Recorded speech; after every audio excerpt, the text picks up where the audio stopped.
Welcome to Regent TV. I am Loretta Bailey. Today we'll be speaking with Samra ZAFAR, who is a domestic abuse survivor turned advocate. She's also the writer of a memoir called A Good Wife: Escaping the Life I Never Chose. Samra will be speaking with us today about her experience of being a domestic abuse victim. Thank you for joining us, Samra. I've decided to take on this project because the whole COVID-19 situation and the whole self-isolation has been a huge concern for many government bodies across many countries. And domestic violence was one topic that came up out of the whole self-isolation. And while I was doing my research, your name came up as a domestic abuse survivor turned advocate. I'm just gonna start from the top, like where it all started before we even jump into COVID, because people need to hear your story so that they can relate to who Samra is per se, and how far she has come and why she's such a face of domestic violence then. So thank you, Samra, for being a part of today's interview. Thank you for reaching out to me. I'm thrilled. No problem, no problem. So go ahead. It's such an important issue that I think we all need to talk about. So I'm really, really glad that you're doing this, and I'm very happy to be part of this initiative. Awesome. So who is Samra? Like, before even see domestic violence on top of your name or beside your name, who is Samra? Before all this happened, and before I even came to Canada and all the abuse and everything that happened, I was a very ambitious, very outgoing, very wanting to break all norms kind of a teenage girl. A bit of a rebel in the family, really. Like, I always wanted, all my friends and my cousins were dreaming about their marriage. Yes. And what color wedding gowns they're going to wear, and I would be dreaming about going to the best university and getting the best education and changing the world. And all those dreams were put to a stop and came to a standstill when I got married and then eventually came to Canada. But that spirit never left me. Okay. The passion for education, the passion for making a difference, of helping people, of trying to make the world a better place. I think that is something that has always been part of my DNA and keeps me going even to this day. Okay. At what age did you get married? Because you said everyone was thinking about wedding dresses and stuff like that, but you were thinking of going to school. Yeah, I was in high school. I was 16 when the marriage actually was fixed. Okay. And it was just after my 17th birthday that I was pushed into the marriage. So I was off at the age of 17, and to a man who was much older than me, and he and I had zero contact before the marriage happened. So I never met him, and I was basically married off to a stranger and shipped off to a very, very strange and cold and beautiful country. Yes. I can only imagine, like, what was that like for you transitioning from your home country to Canada? What was that like? Oh, it was very very scary. I was terrified because I know no one in Canada. I have no friends, no family here. I had zero kind of knowledge about how things are done, how people live. I grew up in a very different environment, and when I came here, I just had one dream of being able to go to school. Yeah. But then I was told that because now I'm a wife and a mother and a daughter-in-law, I have to stay home and fulfill those roles because that's the honorable thing to do for a woman. So I lost all kinds of independence and agency, and all my dreams were cut short. So it was very, very scary because I didn't, within a matter of months, I went from being this confident, ambitious teenage girl to being a wife and a daughter-in-law and a mother. and in a very strange country, and it was just devastating on many levels. Where is your home country? Pakistan. Repeat that. Pakistan. Pakistan. So it's a tradition then for girls to get married at a certain age and I mean, that tradition, to be honest, is everywhere. Like I do a lot of work around child marriage all over the world, and it amazes me how common it is in a lot of different cultures. So there are 12 million girls who are forced into child marriages under the age of 18 and lose their independence and their agency and their childhood and innocence. I was one of them. So every single year, I mean, that's a very, very high number, and it exists along across all cultures. Certainly very common in Pakistan, Mhm. India, in South Asian parts of the world. In Africa, it's extremely common. I'm an ambassador with Plan Canada. And Mhm. went to on a I was part of the Canadian delegation on a trip to Zimbabwe, and Plan Zimbabwe is doing a ton of work to eradicate child marriage in Zimbabwe. Mhm. It's a huge problem. Yeah. And even in Canada and US, in Canada, child marriage is legal, and people don't know about it. And when I Yes. talk, they're shocked. So it is. It's not something that just happens in one particular culture. It happens across the board, and it's something that we don't normally talk about too much because, people want to just brush it under the rug or Mhm. want to be politically correct, Yes. and they want to respect others' cultures and religions. But I always say that culture and religion do not come before human rights. Yes. Rights come first, and child marriage is a human right violation, and it should Yes. not be tolerated in the name of culture and religion ever. So when you came to Canada, then you said you were in a country where you know no one, and you were forced to adapt then to whatever lifestyle they thrown at you. So what about your parents? Did you have contact with your parents back home, stuff like that during that time? Really, not much at all, because my parents, I didn't want to worry them that this is what's happening to me, firstly. And then I was told that I shouldn't be discussing my family problems with my parents anymore because they're not my family anymore. Mm-hmm. My husband's family is my family, and I need to protect their family honor. So I did tell them some stuff, and then in the beginning, but not too much. But eventually I started to open up, and I started telling them what's happening to me. And at that time, uh, they did support me. They did, say to me that yes, you can leave him, etc. But there were so many other roadblocks. Like, I didn't have an education. Yeah. I was completely dependent financially on Mm-hmm. my husband. My kids were young. My father then passed away 5 years into my marriage, and my mother couldn't take the financial Yeah. responsibility. So there were so many other barriers, and that's why Mm-hmm. living is so complex. And when people say, "Oh, why don't women just leave?" It's Yes. not that easy, because there is so much in the name of what's happening, and Mm-hmm. how will I make it? Where will I Yes. go from here?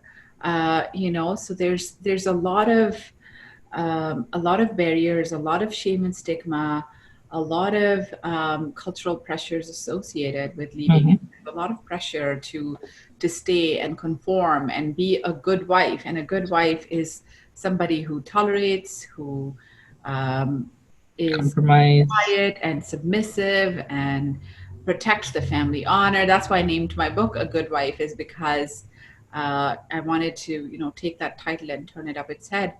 So Mm-hmm. um, it's very, very difficult to leave. It's very complex, and that's why actually with the book I wanted to hopefully raise that awareness on that it's not easy to leave, and Mm-hmm. Mm-hmm. asking the women, like, why don't you just leave? Because that's putting the blame and the responsibility of women. Instead of that, we should be talking to men about why they abuse, and to stop abusing. When did the abuse started though? Oh, I mean, abuse was there for, like, people have a misconception about abuse, and they think abuse is just physical. Physical, right? abuse is control, and I was being controlled from day one, even before the marriage. Mm. I was being, the fact that I even got married at such a young age was abuse. That was done by my parents. Yes. Oh, they were controlling me like some kind of property, and my entire childhood and my adolescence and everything was taken away from me. And then after that, with my husband and his parents, not being allowed to go to school, not having any friends, not having any agency or autonomy, that my job is to stay home and protect the family honor, like all those things were abusive. And Yes. after that, the physical abuse is just the tip of the iceberg, and that started not long after either. Very in very slow increments, and initially it was like it would be one slap and nothing would happen for months and months and months, and then there would be another some physical violence, and then nothing would happen for a long time. So and eventually it became more and more frequent and more intense. So the cycle of abuse is very insidious, progresses in a very gradual way that oftentimes the victim doesn't even know that she's being abused until much later. Like I didn't know that I was being abused until 10 years into the marriage. Okay. I often describe abuse as this analogy of you put a frog in cold water, and first, if you put a frog in hot water, the frog will jump out and run away. But if you put the frog in cold water, the frog's body temperature keeps adjusting. Yes, to that Water, and the frog will eventually boil to death without even realizing. So it's kind of the similar kind of an approach where abuse doesn't just happen overnight. It escalates over years and years, usually. That's what happened in my case too. Yeah. How many kids do you have? How did that affected them? Yeah, I have two daughters. I have my older daughter is 20, almost 19 and a half, and my younger one is 14. Both they're both wonderful kids, but my older daughter was very much affected because she grew up witnessing and watching a lot of this abuse as normal. So she really she was really affected by it. She really psychologically took it upon herself. She blamed herself. She felt responsible for not being able to protect me, and that led to when I left my marriage, my children were 9 and 4, and that but when they reached mid-teens, especially my older daughter, when she reached 14, 15, she started showing a lot of signs of distress, of trauma, and it became apparent to me how much it had affected her. So sometimes, people often stay in abusive situations, especially women, thinking that it's the best thing for their children. And it's actually, nothing can be further from the truth, because your children don't need a 2-parent family. Your children need a family where there's love and support and respect. And if that doesn't exist, it's very, very damaging. So I always tell women, don't stay for the sake of your kids. Leave. And I wish that I'd left sooner for the sake of my kids. Yeah. So you mentioned the kids and how they were affected. What prompted you to get out at that time? Like, there must have been something that really... Yeah, there were a few things. I mean, first of all, I started university, and I was in my second year of undergrad when I made that decision to leave. And at that time I was working, I was just taking 1 or 2 courses. I was in my second year. My kids were very young. I was 28 years old. I'd been married for about 12 years by then. And I had learned, because I used to go for counseling on campus, and I learned what was happening to me was abuse, and it was not okay. And I had options. I had ways forward. I had some support. That knowledge gave me power that yes, I could get child support. I could get spousal support. I'm not going to lose my children. There is support out there, etc. And then eventually the biggest factor for me, the biggest catalyst for me, was that I learned that if my children are growing up watching this and thinking that it is normal, then they will tolerate it in their own lives as well. And I didn't want my daughters to grow up in that environment. That was the final push that really motivated me to take that step, is to leave for the sake of my children. I just wish I'd come to it sooner, but I'm glad that I did eventually. Yeah. So we're going to skip the past and now focus a little bit on the future, because most of what you've been through have led you to who you are today. So what influenced you to become an advocate for women who are being abused? What influenced you to write your book? Yeah. Yeah, go ahead. To be honest, I when I left my marriage, and then it was a very difficult time. I was working 4 or 5 jobs on campus. I was trying to make ends meet. I was doing full-time school, raising my girls. It was a very difficult time, but at the same time, it was very eye-opening. I learned how strong I was. I was able to develop resources and friends, and eventually, then when I graduated in my final year, I was the top student at University of Toronto. I won over a dozen awards and scholarships. And at that point, I really was, I just felt this hunger, this desire, this passion in me that I need to do something about this. This isn't just my story. This is the story of millions and millions of women and girls around the world who continue to suffer in silence. Yeah. Because they have no options, because they feel they have no way forward. And I just wanted to do my part to make a difference. I really wanted to break that silence for the millions of silences that are still waiting to be broken. Because change never starts with silence. There is no honor in silence. And until we start talking about these things and bringing them out from under the rug and really exposing them, we're not going to make any kind of change. And especially from a woman of color standpoint and minority women, like, we don't normally talk about these things because we think it's shameful, and we've been conditioned to believe that our honor lies in our silence. And I wanted to do my part to make a difference. So I started sharing my story 7 years ago when I graduated. This was 2013. And it was like little blogs, little articles here and there. I would actually go and beg, people to give me the mic on their event, give me the mic for 5 minutes because I have something that needs to be said or someone might benefit from.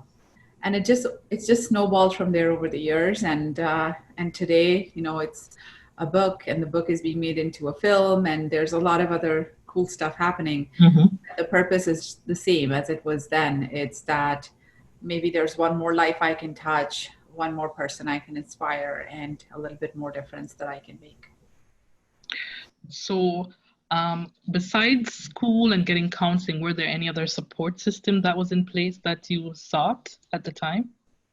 My main support system was University of Toronto, and I'm very lucky that I was a student there because they really pulled through for me from every way. Like the counselors that I went to, the professors who motivated me, the fellow students who championed me and came to my aid when there was no one. It really changed my life. So I do a lot of volunteering for U of T now. I'm on the board of directors. I'm also on. I also do a lot of mentoring with them. But that became my backbone. That was really my biggest source of support. But then, there were other people like, my social worker for the kids at their school was wonderful. There was a local women's agency called Afghan Women's Organization that I got involved with. There was a woman there who really was so, had some wonderful chats with me to motivate me and inspire me. So there were some key people, but yes, University of Toronto was the absolute big chunk of the support. Yeah. That's great. That's great. And I am happy that you mentioned that you started to think about a way out right after you started school, because at that, I guess at that moment you realize that education, being educated, is so much different from not knowing what's going on.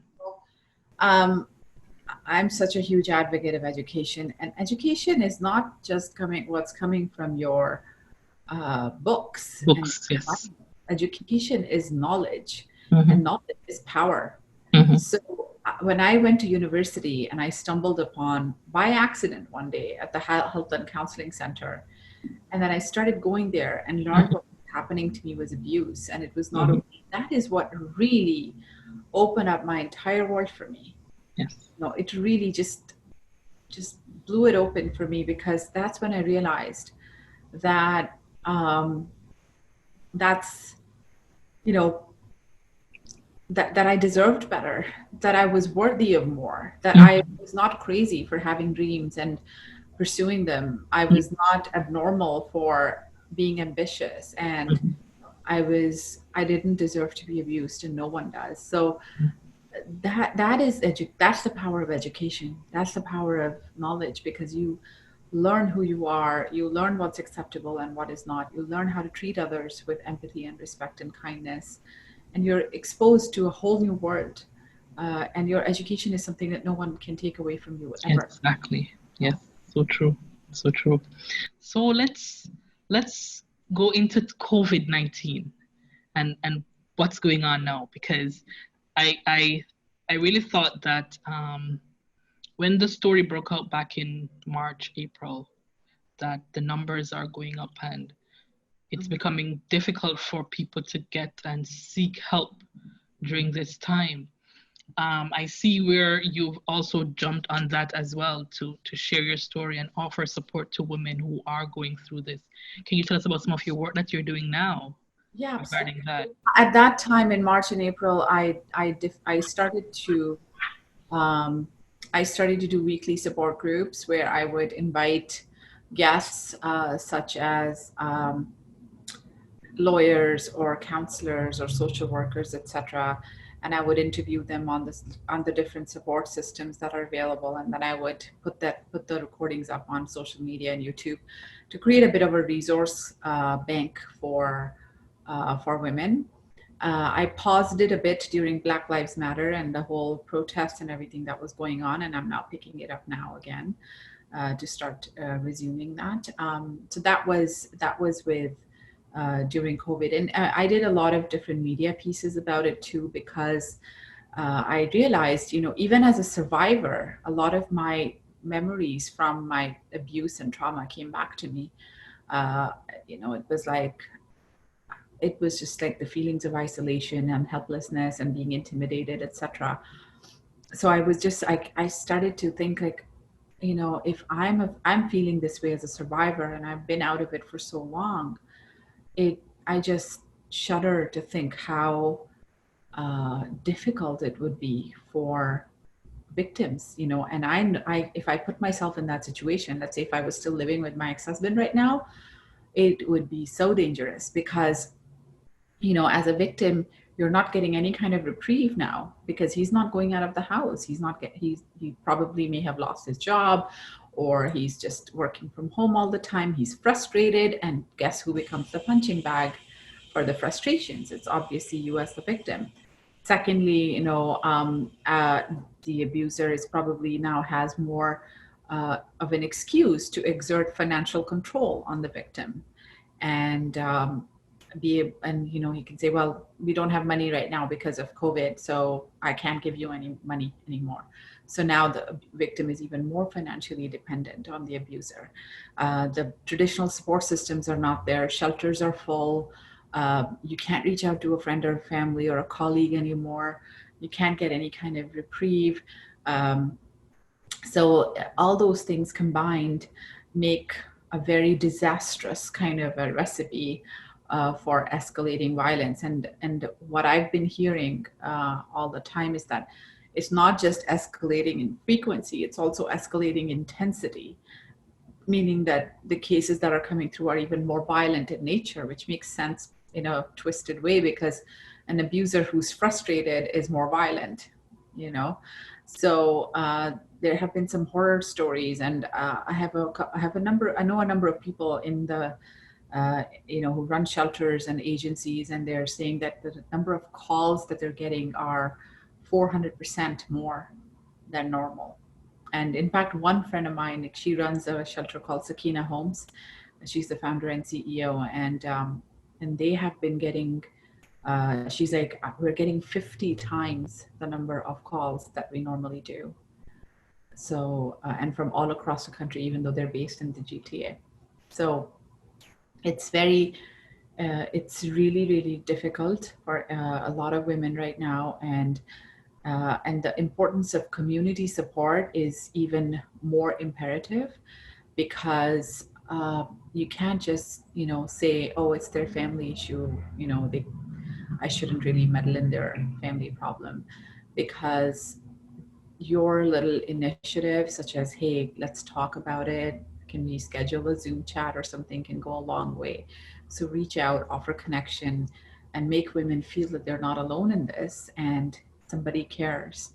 uh, Canadian Women's Foundation came out with a hand signal. So let's say if you and I are having a Zoom chat and I'm going through abuse and I need help, if I do this, that means that, I'm signaling for help.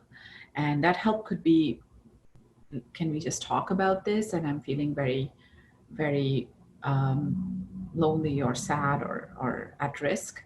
Or, this is a dangerous situation. I need help. I need you to call the police for me. So it could be either of those things. And so it's important to spread the word. That's why I'm telling people all the time to share this on their social media, to spread the word, because you never know who you can help, who might be watching, who might be reading, and you could potentially save a life. How effective is the hand signal though? Is it successful? Is it working? I think so. I've actually heard from several of my friends and colleagues in the violence against women sector that women are using it, and some people are coming up with their own signals. Like my a good friend of mine, she posted on her Facebook that if there's a woman in my network who is in need of help, then just give me a call. No, sorry, just send me a message. Mm-hmm. Need my help for some salon services. Okay. And like a code word for Yeah. I need help. So some people are coming up with their own, Yeah. So you can post things on your Facebook like that. Actually give a little bit of an entry point for women to be able to reach out to you and have that conversation. I mean, it seems like there's a lot going on that is not being, published enough. Because when I went to do my research on what's going on with COVID and domestic violence, all I can see is there were articles from all the way in April and May. Like, we're in July. We need something to know that, listen. The thing is though, it's such a difficult time, and the media, they are, and that is the media, right? Like they will latch onto one thing and then they'll run out of steam and then they'll latch onto something else. Yes. And so it was domestic violence at years, and then everything shifted to mental health, and everything shifted to Black Lives Matter, which absolutely, we need to raise a lot of awareness around that. And I'm a huge supporter and ally, but we also want to make sure that other causes don't fall through the cracks, right? Right. Yes, women are at risk. Black women are at risk too, and when you get into racialized communities, domestic violence, even though domestic violence is universal and happens everywhere, the barriers to leaving are that much higher in these communities because of sometimes low income or job opportunities, or the higher level of shame and stigma, or of your immigration status. Like, all those things are big factors. Like, I thought for 10 years that I would be deported if I left my ex-husband because he sponsored me, and I didn't have any way of knowing better. Yes. So it's important to address these issues and keep the conversation going, which is a little bit tricky with media because, that's how media works, right? comes in, and they'll be talking about something, and then something big news will happen somewhere. Yes. Then everybody will rush to that, and that's all you will see. Yes. So I think it's important that we rely less on media and create more content ourselves. Luckily, we live in a world where we can do that.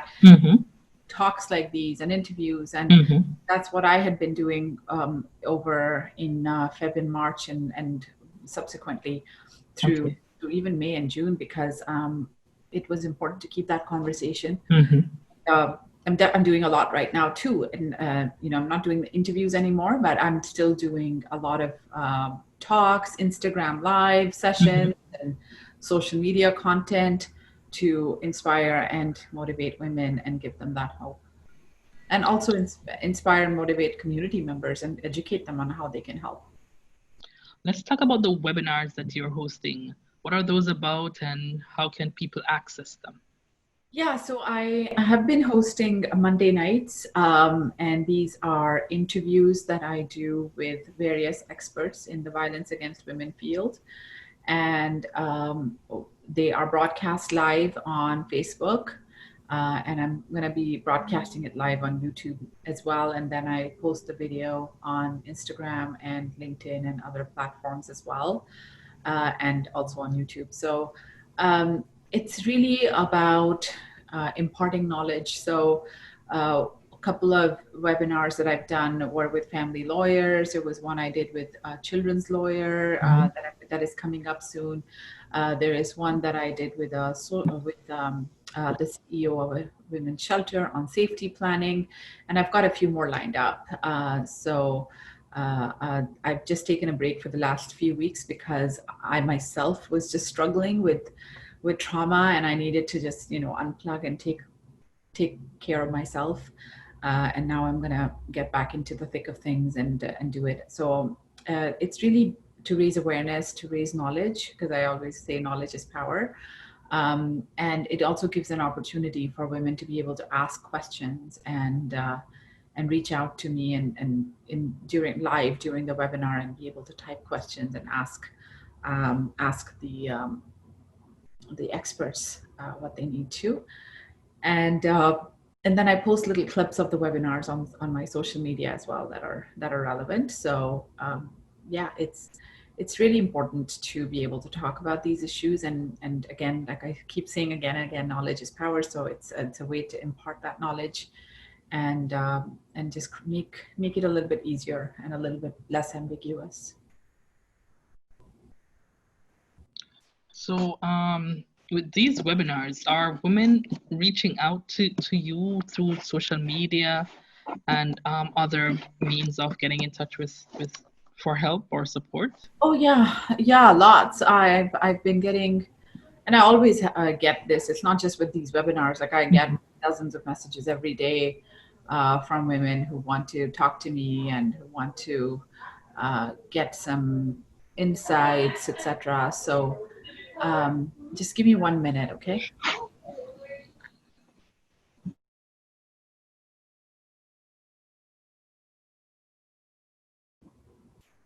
Sorry about that.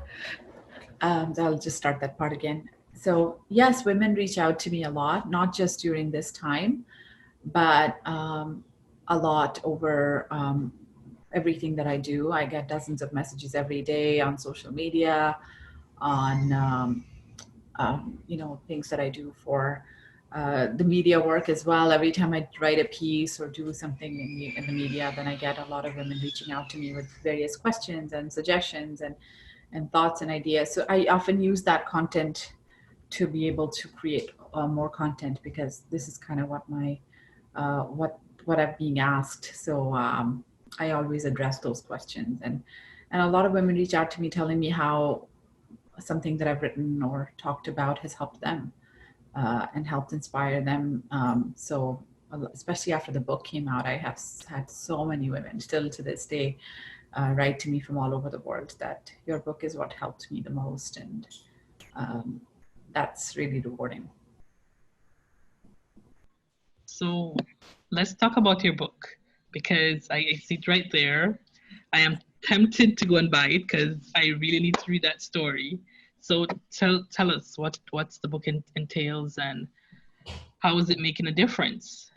Well, the book is based on my story, and it is.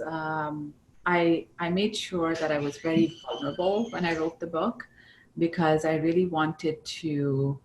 Um, I didn't want it to come across as a superwoman story. I wanted it to come across as a woman's story that everybody can relate to. So it it did really well. It was a bestseller. It's now being turned into a TV series, which I'm really really excited about. And it's been a year now that it's been out. And yes, you can buy it on Amazon and have it delivered to you, or any bookstore. And it is very it's a very heartfelt and very vulnerable memoir. It definitely tries to attempt to answer the question why women stay, and also the exposing the systemic barriers and the causes and the root causes of abuse, and the cultural amplifications and ramifications of it. Great. I heard you mention something about turning it into a movie. Is Yes. that okay? Can you talk some more about that? Yeah, it's being turned into a TV series. So it will be. Right now, we're writing the screenplay, and it'll go into production next year. If all goes well, we should be seeing it come through sometime in 2022. I'm really excited. It's something I should look forward to. So, um, I want to go back to the word abuse, because across different countries, it's seen as totally different things. Yeah. Like, for some countries, it's like if he's not physically hurting you, then it's not abuse. And it Oh, doesn't have to be a spouse. It can be family members. It can be parents. It can be grandparents. Like, even for my culture, like, it's like abuse is like physical. There's no verbal. There's no emotional. It just, those words just seems like, oh, a chip off the shoulder. Then if you're not physically hurt, then no, yeah. it's not abuse.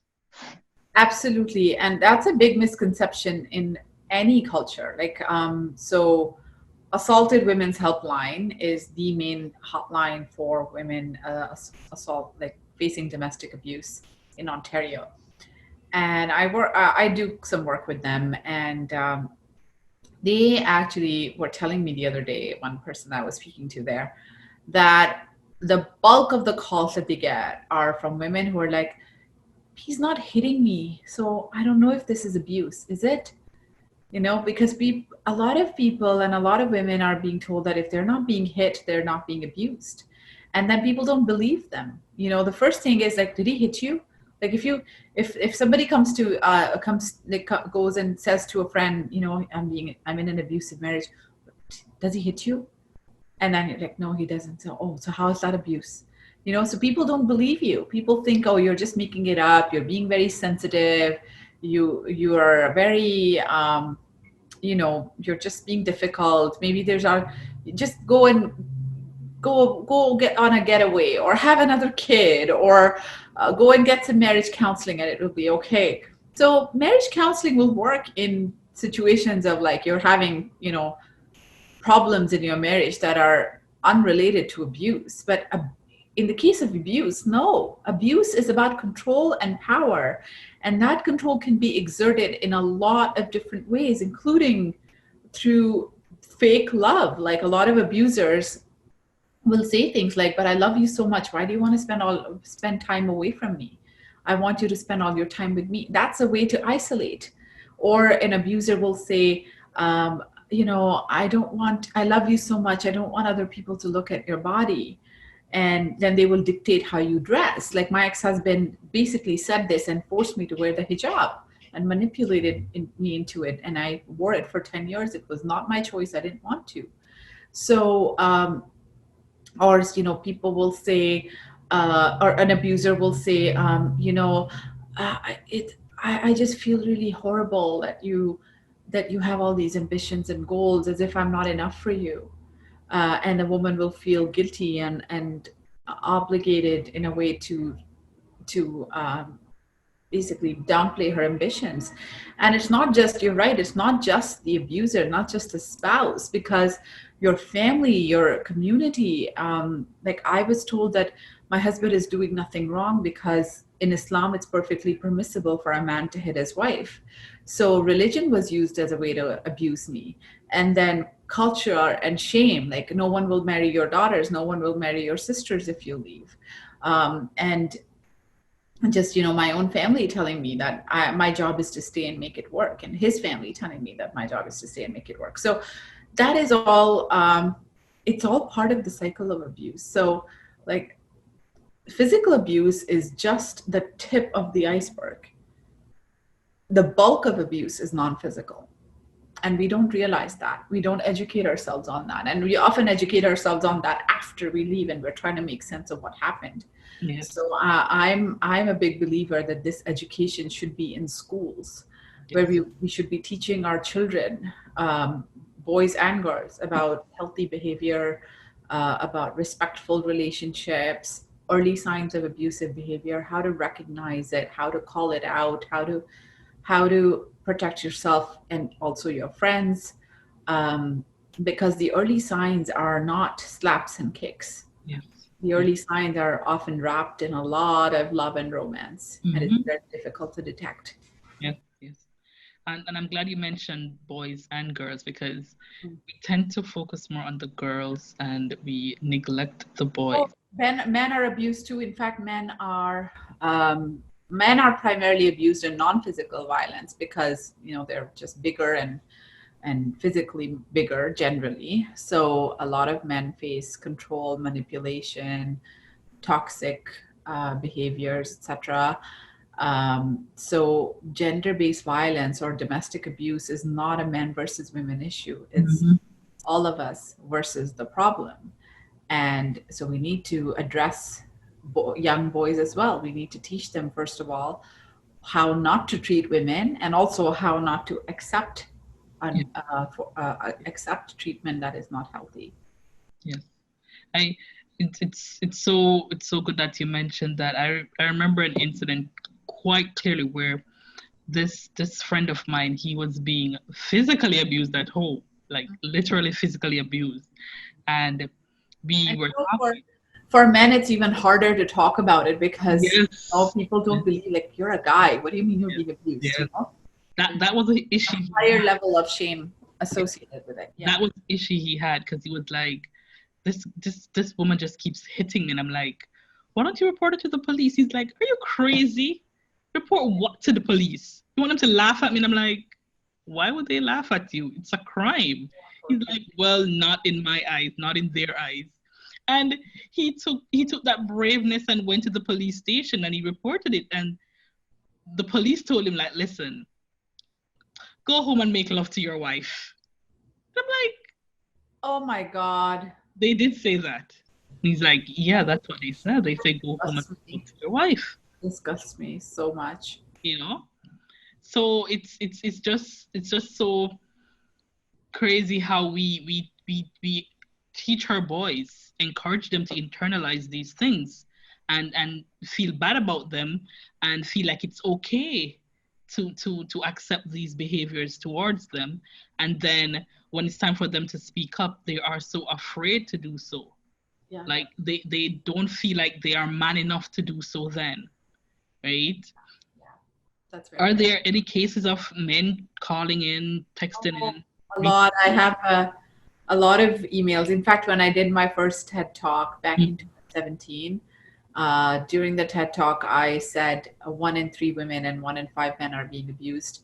That's not acceptable. So I said men's statistics as well. And I had a lot of men write to me that thanking me for saying that, men can be abused as well. And for men, it's even harder to talk about it. So, whenever I speak about abuse, I always speak about the male side as well. So as abusers as well as victims, because even as abusers, like even if we're just addressing women as victims, if we just keep telling women to leave and not put up with it, that's only a part of the problem. Yes. We also have to teach men how not to abuse and address, because a lot of abuse actually comes from places of insecurity, unhealed trauma, and an unhealthy masculinity. And you Yes. hear the word toxic masculinity all the time. How do we dismantle that? How do we dismantle patriarchy and misogyny? So we need to address that with men, and then we also need to address the fact that men can be victims too. So it's very imperative to look at the whole picture, and it has to be a multi-pronged approach. So I do get a lot of great feedback from many men. In fact, I have a nonprofit organization that's a mentorship program for female survivors of domestic abuse, and eventually we will open it up to male as well. But right now we're starting off with female survivors, and my board is half male. My co-founder is a guy, so it's very much a gender inclusive organization that we are building. Sounds great. Sounds like something in the right direction. I mean, we definitely need a lot more of these organizations around, because then we have the younger generation who are coming up, and they need all the support they can get. Right? We can't just leave these reforms to the government and to select agencies. Like, there have to be more grassroots levels things, the community level things that have to come up, because this isn't just a family issue or a legal issue. This is a community issue. It can happen in your neighborhood. It can happen in your family. It can happen in your workplace, in your community. So this is a very grassroots initiative, and it's a very community-based initiative that I'm building. It's a kind of like a Big Brothers Big Sisters, but for abuse survivors. It's called Brave Beginnings. So if anyone is interested, they can go and check out the website. It's bravebeginnings.ca. And can you repeat that? Brave Beginnings. So bravebeginnings.ca. That's the website, and they can go and check it out. And if anyone is interested in volunteering or getting involved, I'm happy to chat with them. Okay. Is there anything else you want to add? Well, I mean, everything that I do, all my upcoming speaking gigs and everything is available online on my website, which is samrazafar.com. And you can send me a note from there. You can write to me. My email is there as well. So I love hearing from readers. Another thing I also do is, if a group of people read my book, then I will join them for a conversation about the book, like a book club kind of thing. So I've done dozens and dozens, probably over 100 over the last year, of these book club conversations, in person or virtual. Right now it's probably going to be virtual, but I've done a lot of in-person ones too, and it's really wonderful to be able to bring those conversations out. So if any people read my book, feel free to write to me, and I will definitely join you. Okay, great. Thank you so much, Samira. It's so great speaking with you. I might have to call upon you in the future again, because I mean, the story never ends, right? It's all about education. It's all about support. It's all about reaching out when you least expect it to, right? So thank you for being a part of this great conversation today. Thank you. I really enjoyed it. Okay. Bye-bye. Bye.